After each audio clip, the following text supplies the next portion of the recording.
हमारा प्रोटेस्ट जो सबसे बड़ा चला है। लेकिन एक चीज पूछना चाहता हूँ, हमारे साथ एक सौतेला व्यवहार क्यों किया जा रहा है? जैसे होमगार्ड लगा लो, होमगार्ड आए थे, उनका टाइम बढ़ा दिया गया था, पॉलिसी उनकी बनाते रह गए, तो हमारे साथ आप ऐसा क्यों कर रहे हो? डीटीसी वाले आ रहे हैं तो डीटीसी वालों का काम हो रहा है, टीचर हम भी देखेंगे कि सरकार हमारा कब तक इम्तिहान लेगी, और हम भी बिल्कुल रेडी है। अगर हमें नौकरी नहीं मिला तो हम भी किसी को वोट नहीं देंगे, चाहे कोई। परिवार का दर्द है जो भी मन में। अरे सारा तो दर्द खुद का ही है। मेरा 10 किलो वजन कम हो गया इस टेंशन में। अच्छा। और 10 किलो वजन कम हुआ है इस नौकरी के चक्कर में। हमारी तीसरी सरकार है, कांग्रेस सरकार, वो न्याय पद यात्रा निकाल रही है। वहाँ उनसे भी हमने अपनी गुहार लगाई, उन्होंने भी कोई हमारे लिए आवाज नहीं उठाई है। और दोनों सरकार तो ये मतलब एकदम निकम्मी हो ही गई है, बीजेपी और आम आदमी पार्टी, क्योंकि इस बार की दिवाली और भी काली कर दी है। 4 महीने का आपने जुगला देकर, जो 4 महीने की आपने ड्यूटी दी है, तो 4 महीने की जगह हमें 1 साल की ड्यूटी क्यों नहीं दी आपने सर? मैं ऐसी सरकार का, बीजेपी सरकार होगी और आम आदमी पार्टी होगी, इनका बहिष्कार करती हूँ। और इस बार मेरा जो वोट है नोटा पे जाएगा। तो आप देख सकते हैं कि ये डीटीसी बस मार्शल्स का दर्द है जो हमने अपनी पिछली तमाम वीडियोस में दिखाने की कोशिश की है। और ये वही जगह है जो पिछले कुछ दिन पहले यहाँ पर दिल्ली सरकार के तमाम मंत्री और विधायक यहाँ पर मौजूद थे। आज फिर से उसी जगह पर यहाँ पर ये डीटीसी बस मार्शल्स बैठे हुए हैं। और इससे पहले कि हम जो महिला मार्शल्स हैं ये भी यहाँ बड़ी संख्या में जुड़ी हुई हैं, तो इनसे मिलते हैं। उससे पहले भाई फिर से कोई बात कहना चाह रहे हैं, सुन लेते हैं। सर क्या है कि जो बस मार्शल का मुद्दा देखो पूरी दिल्ली में हाईलाइट है, और आज तक का शायद जहाँ तक है मेरे नॉलेज में जो बात है सबसे बड़ा मुद्दा भी है, और हमारा प्रोटेस्ट जो सबसे बड़ा चला है। लेकिन एक चीज पूछना चाहता हूँ, हमारे साथ एक सौतेला व्यवहार क्यों किया जा रहा है? कोई भी डिपार्टमेंट आता है एलजी साहब के पास, बीजेपी के जितने हैं वो उनके पास जाते हैं और एलजी साहब तुरंत उनके फाइल पे साइन करते हैं। उनके साथ ना ही तो कोई कानून का कार्रवाई की जाती, ना ही उनके पास विधानसभा बिल पास होता, ना कैबिनेट पास होता। तो मैं एक चीज पूछना चाहता हूँ, हमारे साथ सौतेला व्यवहार एलजी साहब क्यों किया? जैसे होमगार्ड लगा लो, होमगार्ड आए थे, उनका टाइम बढ़ा दिया गया था, पॉलिसी उनकी बनाते रह गए, तो हमारे साथ आप ऐसा क्यों कर रहे हो? डीटीसी वाले आ रहे हैं तो डीटीसी वालों का काम हो रहा है, टीचर आ रहे टीचरों का काम हो रहा है, तो एक बस मार्शल की आप सुनवाई क्यों नहीं कर रहे? आपको क्या मतलब इसमें समझ में आ रहा है? हम कहीं ना कहीं मतलब क्लियर कर दे भाई आपका काम होगा भी या नहीं होगा। नहीं होगा तो मना कर दे, और अगर होने के चांस है तो उसे किया जाए। और इसी के बात को लेकर के आगे बढ़ाते हैं। और ये कुछ महिला मार्शल्स हैं यहाँ पर, तो उनसे भी बात करते हैं। आप कुछ कहेंगे? अच्छा, नमस्कार मैडम। नमस्ते सर। अपना एक बार परिचय दे दे, फिर उसके बाद मेरा नाम ज्योति है। मैं रोहिणी 3 डिपो से थी, और मैं यही बोलना चाहती हूँ, जिस प्रकार हमारा जो रोजगार है वो छीना गया है। पहला सवाल तो यही कि हमारा रोजगार क्यों छीना गया? जो एक्ट का बता रहे हैं कि एक्ट का हवाला है, वो एक्ट जो अब 3 महीने सबको नौकरी में लगाई, कि वो एक्ट अब लागू नहीं होता उन लोगों के ऊपर? अभी भी तो वो एक्ट लागू होता है। जो ये 3 महीने की नौकरी निकाली, उससे क्या होगा? उससे तो कोई फ्यूचर नहीं है, बल्कि वो नौकरी निकालने के बाद उसमें हमें मेंशन भी किया हुआ है कि सिर्फ ये नौकरी सिर्फ 3 महीने की है। 3 महीने के बाद हम क्या करेंगे? 3 महीने के बाद फिर हम वही रस्ते में बैठेंगे जैसे हम आज बैठे हैं। तो हमें तो अब बिल्कुल ही नियमित रोजगार चाहिए, बिल्कुल 60 साल के लिए हमें रोजगार चाहिए। जब तक हमें रोजगार नहीं मिलेगा हमारा धरना ऐसे ही चालू रहेगा, और हम भी देखेंगे कि सरकार हमारा कब तक इम्तिहान लेगी, और हम भी बिल्कुल रेडी है। अगर हमें नौकरी नहीं मिला तो हम भी किसी को वोट नहीं देंगे, चाहे कोई सी भी सरकार हो, चाहे बीजेपी हो, चाहे आम हो, चाहे कांग्रेस पार्टी हो। हम भी सारे नेताओं के खिलाफ है। जब तक हमें रोजगार नहीं मिलता हमारा आंदोलन ऐसे ही चलता रहेगा, और हम भी देखते हैं कि कब तक हमें रोजगार नहीं मिलता है। धन्यवाद। आप कुछ कहेंगे? आप सर मैडम आप कुछ कहेंगे? आप में से कोई 1 साल से बैठा रखा जो भी आपका परिवार का दर्द है, जो भी मन में। अरे सारा तो दर्द खुद का ही है। मेरा 10 किलो वजन कम हो गया इस टेंशन में। अच्छा। और 10 किलो वजन कम हुआ है इस नौकरी के चक्कर में। तो इतना तनाव है कि आपका जो शारीरिक रूप पे उसका असर पड़ रहा है। और क्या, अब तो मरने वाले हो रहे हैं पूरे सब। फैमिली पर भी। पूरी फैमिली बीमार पड़ी है, मैं बीमार हूँ। आप कुछ कहेंगे मैडम? आपका नाम परिचय?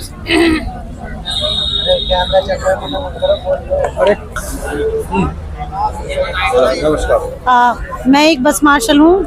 आज हमारे धरने को 13 महीने से ऊपर हो गए, ज़्यादा हो गए। शायद लाइफ में अभी तक सुनने में नहीं आया होगा कि किसी का 1 साल से ऊपर धरना चला है, और ना ही हमें कोई न्याय मिल रहा है। देखो, जैसे हमारी तीसरी सरकार है, कांग्रेस सरकार, वो न्याय पद यात्रा निकाल रही है। वहाँ उनसे भी हमने अपनी गुहार लगाई, उन्होंने भी कोई हमारे लिए आवाज़ नहीं उठाई है। और दोनों सरकार तो ये मतलब एकदम निकम्मी हो ही गई हैं, बीजेपी और आम आदमी पार्टी, क्योंकि हम ये नहीं देखते कि हमारे लिए हमारी कौन सी सरकार है या हम किस सरकार की फौज है। हम तो सिर्फ हम तो ये देखते हैं कि हम अपने देश के नागरिकों के लिए काम कर रहे हैं। जैसे हम फ्रंट वॉरियर हमने 2000 में जब कोरोना के टाइम में हमने काम करा था, सरकारें हमारे उस काम को भूल चुकी है कि हमने अपनी जान पे खेल के अपने मतलब कि लोगों के लिए हमने अच्छा करा।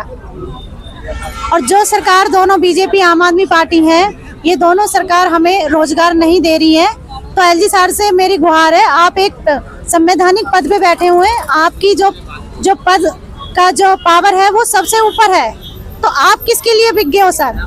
आपने तो हमें कहा था दिवाली से पहले हम आपके लिए बहुत एक खुशखबरी की लहर देंगे, तो आपने क्या हमारे लिए करा? क्या हम आश्वासन लेके आए थे आपसे कि हम दिवाली से पहले इस बार की दिवाली आपकी काली नहीं जाएगी, तो आपने भी हमारी इस बार की दिवाली और भी काली कर दी है। 4 महीने का आपने जुगला देकर, जो 4 महीने की आपने ड्यूटी दी है, तो 4 महीने की जगह हमें 1 साल की ड्यूटी क्यों नहीं दी आपने सर?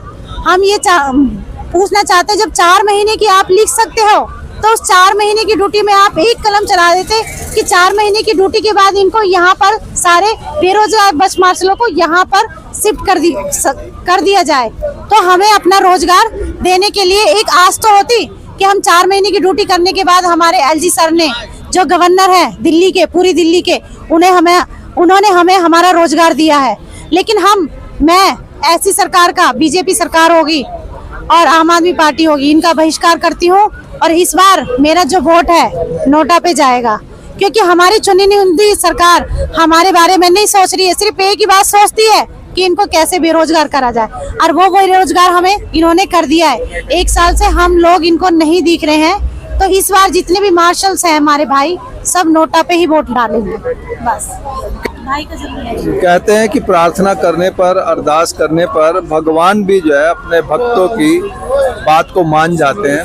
हनुमान जी को जब उनकी शक्तियां याद दिलाई गई तो हनुमान जी उस शक्ति का उपयोग करा, लेकिन यहाँ पर लगातार ये डीटीसी बस मार्शल जो है एलजी साहब को उनकी शक्तियाँ, उनका ताकत जो है उनको याद दिला रहे हैं, लेकिन जो है उन पर आज तक कोई असर नहीं पड़ा है। क्या लगता है क्यों नहीं, मतलब एलजी साहब? मैं आपको याद दिला दूं, जिस तरीके से हमें इन्होंने 4 महीने की ड्यूटी दी है, उसी ब्याह पे अगर आतिशी मैडम को याद ना हो तो मैं याद दिला देता हूँ, 4 महीने के लिए अभी वो सीएम बने हैं। उनकी हमारी जो नोकझोंक चल रही है ना इस टाइम पे, वो भी 4 महीने के लिए बने आतिशी मैडम।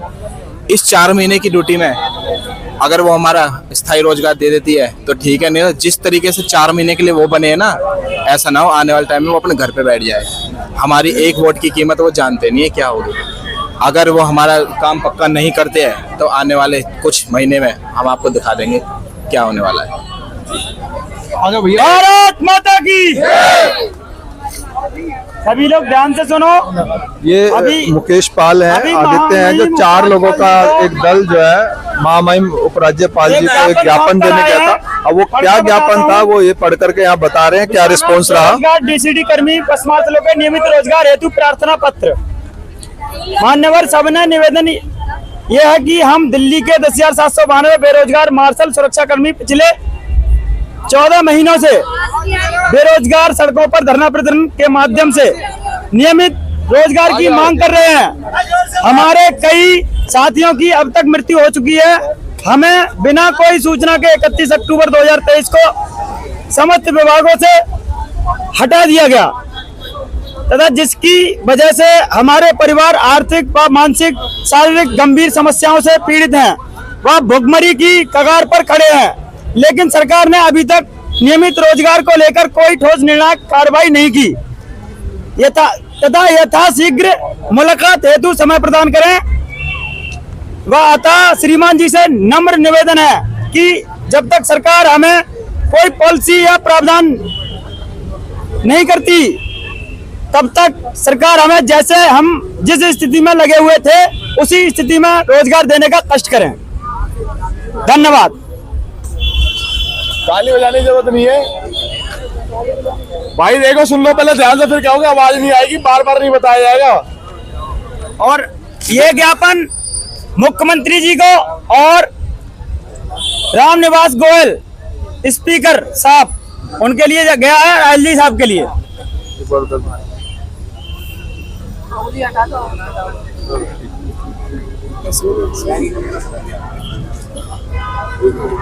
जूम करो।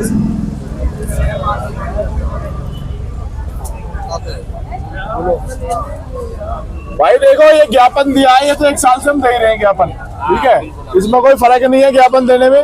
वही ज्ञापन है जो 1 दिन पहले दिया था और आज दे रहे हैं। ज्ञापन देने से और राजनेताओं को राजनीति करने से कोई फुर्सत नहीं है, वो राजनीति कर दी जाएगी, ठीक है। आप लोग राजनीति करवाना चाहते हो और अपना रोजगार लेना चाहते हो, तो 10,000 की बात होती है तो 10,000 लोग जिस दिन आ जाए रोड पर एक दिन, तो सरकार की हिम्मत नहीं आपका रोजगार को रोक ले वो, ठीक है। तो जो घर में बैठे हैं ना, वो लड़े इन बेईमानों से, जो राजनेता जो बेईमान हमारी नौकरी को रोक कर बैठे हैं ना, इनसे लड़ना पड़ेगा। और दूसरी बात, आज हमने एलजी साहब का घेराव कर दिया, ठीक है।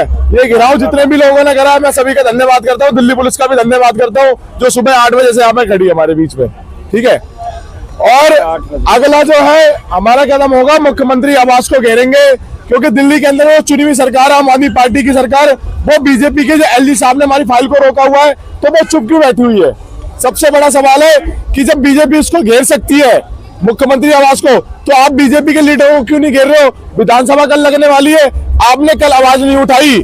दिल्ली की चुनी हुई सरकार कल आवाज बीजेपी से नहीं पूछती है कि आपके एलजी साहब क्या कर रहे हैं। आपने कहा था कि आप मुझे साइन करा के दे दो, बीजेपी के विधायकों ने कहा कि 1 हफ्ते में बस मार्शलों को रोजगार दे देंगे।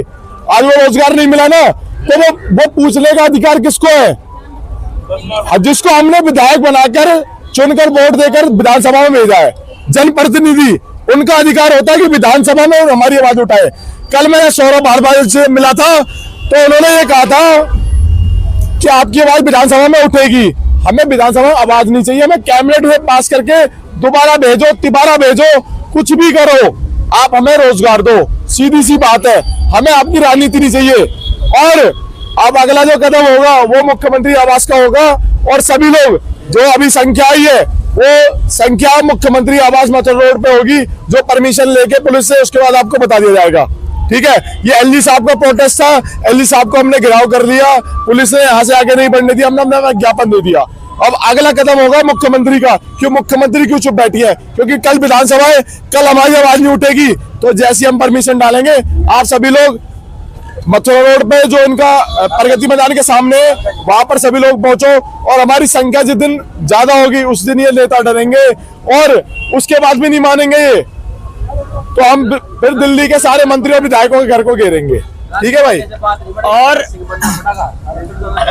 आम आदमी पार्टी के जो राष्ट्रीय संयोजक है श्री अरविंद केजरीवाल जी, वो भी इसमें मुद्दे में कहीं ना कहीं अहम है। उनका इस मुद्दे में होना बहुत अहम है, क्योंकि पूर्व मुख्यमंत्री रह चुके हैं, और वो आतिशी जी को, जो मुख्यमंत्री जी हैं अभी वर्तमान में, एक सवाल बात करके करना चाहूंगा, वहाँ से मिलती जरूर है, क्योंकि अभी तक काम नहीं हुआ, तो कहीं ना कहीं राज है इसमें बहुत बड़ा। भाई मैं एक चीज और समझाना चाहता हूँ, देखो अभी चुनाव का समय है, मुख्यमंत्री ना हर एक विधानसभा में जा रहे हैं, आप लोग एक एक टी-शर्ट बनवा लो, ठीक है, वहाँ विरोध करने की जरूरत नहीं है। जहां पर भी ऐसा लगता है 20-50 लोग खड़े हो जाओ, जो भी इनका प्रदर्शन होता है कि हम बेरोजगार, हमें तो रोजगार आप दे नहीं पाए, एक दोनों पार्टियों के पोस्टर और वो उसके वो डाल देंगे, आप 200-300 रुपए में एक टी-शर्ट पहन करना, जहां पर भी इनका प्रोटेस्ट हो वहां खड़े हो जाओ। लेकिन बदतमीजी कोई नहीं करेगा, शांतिपूर्वक अपनी भाषा में समझा सकते हो आप।